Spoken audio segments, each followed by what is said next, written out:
নমস্কার। যারা সরকারি চাকরির জন্য প্রস্তুতি নিচ্ছেন, শুনুন, আপনাদের জন্য একটা দারুণ খবর আছে। ২০২৬ সালের এপ্রিল মাসটা কিন্তু আপনাদের জন্য একটা বিশাল সুযোগ নিয়ে এসেছে। কেন বলছি?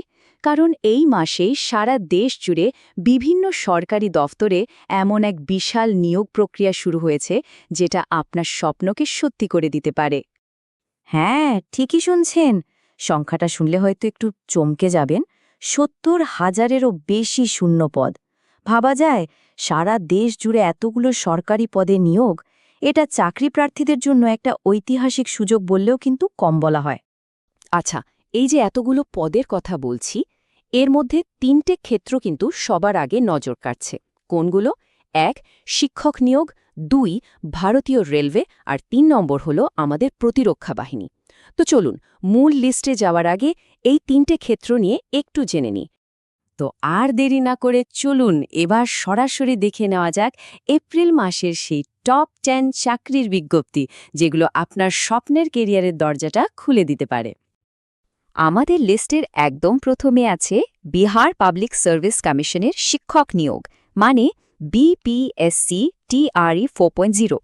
যারা শিক্ষক হতে চান আর যাদের বিএড বা ডিএলএড এর সাথে সিটিটি পাশ করা আছে, তাদের জন্য তো এটা একটা সোনায় সোহাগা সুযোগ।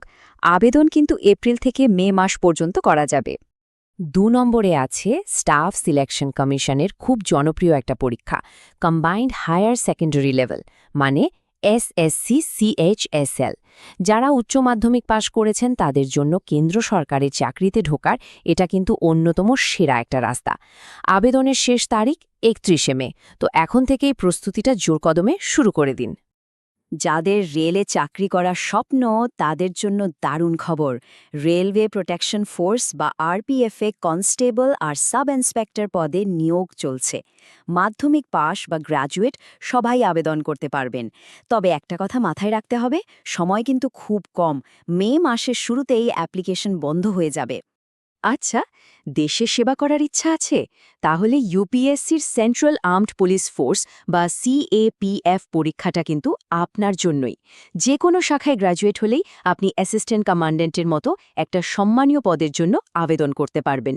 আর আবেদনের শেষ সুযোগ থাকছে ১২ই মে পর্যন্ত। প্রতিরক্ষা বাহিনীতে যোগ দেওয়ার সবচেয়ে সম্মানীয় পদগুলোর একটা হল এনডিএ ও এনএ পরীক্ষা। এটা অবশ্যই একটা বিরাট সুযোগ, তবে এর যোগ্যতা কিন্তু বিভিন্ন পদের জন্য বিভিন্ন রকম হয়। তাই আমার পরামর্শ থাকবে, আবেদন করার আগে অবশ্যই upsc.gov.in ওয়েবসাইটে গিয়ে সবটা ভালো করে দেখে নেবেন। এই যে আমরা এতগুলো সুযোগের কথা আলোচনা করলাম, একবার নিজেকে প্রশ্ন করে দেখুন তো, এই সবগুলোর মধ্যে কোনটা আপনার যোগ্যতা আর আপনার স্বপ্নের সাথে একদম ঠিকঠাক মিলে যাচ্ছে। কারণ সঠিক পথটা বেছে নেওয়াটাই কিন্তু সাফল্যের দিকে প্রথম পা বাড়ানো। এবার একটা আর্জেন্ট খবর, বিশেষ করে যারা সায়েন্স নিয়ে উচ্চ মাধ্যমিক পাশ করেছেন তাদের জন্য। ভারতীয় নৌবাহিনীতে অগ্নিবীর এসএসআর পদে নিয়োগ চলছে, কিন্তু হাতে সময় একদমই নেই। আবেদনের শেষ তারিখ হল ৬ এপ্রিল, সুতরাং এক মুহূর্ত দেরি করলে কিন্তু চলবে না। আচ্ছা, এবার একটা বিশাল নিয়োগের খবর দিই। সুরত মিউনিসিপ্যাল কর্পোরেশনে ২,২৯৫টা পদে লোক নেওয়া হচ্ছে। অনেক বড় সংখ্যা, তাই না? আপনার যদি গ্র্যাজুয়েশন বা ডিপ্লোমা ডিগ্রি থাকে, তাহলে কিন্তু ১৫ই এপ্রিলের মধ্যে অবশ্যই আবেদনটা করে ফেলবেন। এবার একটু অন্য ধরনের কিন্তু বেশ আকর্ষণীয় একটা সুযোগের কথা বলি। মধ্যপ্রদেশ পুলিশে ব্যান্ড কনস্টেবল পদে নিয়োগ হচ্ছে। যারা মাধ্যমিক বা উচ্চ মাধ্যমিক পাশ, তারা কিন্তু এই পদের জন্য ১৯শে এপ্রিল পর্যন্ত আবেদন করতে পারবেন। যাদের টেকনিক্যাল কোয়ালিফিকেশন আছে তাদের জন্য একটা দারুণ খবর। হায়দ্রাবাদের ইন্ডিয়া গভর্নমেন্ট মিন্টে চাকরির সুযোগ রয়েছে। আইটিআই পাস বা গ্র্যাজুয়েট ডিগ্রি থাকলে ২৭শে এপ্রিলের মধ্যে আবেদনটা করে দিন। এবং আমাদের লিস্টের একদম শেষে ১০ নম্বরে আছে নর্দার্ন কোলফিল্ডস লিমিটেড বা এনসিএল এর নিয়োগ। এখানে প্যারামেডিক্যাল এবং অপারেটর পদের লোক নেওয়া হচ্ছে, আর যোগ্যতা বিভিন্ন পদের জন্য ভিন্ন। এর আবেদনের শেষ তারিখ কিন্তু ১ মে।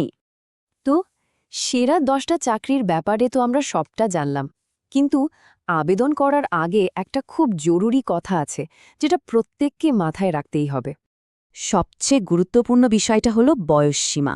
দেখুন, প্রত্যেকটা পদের জন্য কিন্তু বয়সের যোগ্যতা আলাদা আলাদা হয়, তাই আমার জোর দিয়ে অনুরোধ, আবেদন করার আগে অবশ্যই অফিসিয়াল ওয়েবসাইটে গিয়ে নিজের বয়সটা সেই পদের জন্য ঠিক আছে কিনা সেটা যাচাই করে নেবেন। এই বিষয়টা কিন্তু একদমই হালকাভাবে নেবেন না। পশ্চিমবঙ্গ তো বটেই, সারা ভারতের চাকরি প্রার্থীদের জন্য এটা কিন্তু একটা সোনালী সুযোগ। যদি ঠিকঠাক প্রস্তুতি নেওয়া যায় তাহলে এই সময়টার পুরো সদ্ব্যবহার করা সম্ভব। এই সুযোগগুলো কোনো মতেই হাতছাড়া করা উচিত হবে না। তাহলে শেষে প্রশ্ন শুধু একটাই, এই যে ৭০,০০০-এরও বেশি পদ, এর মধ্যে কোনটা আপনার হতে চলেছে? নিজের প্রস্তুতির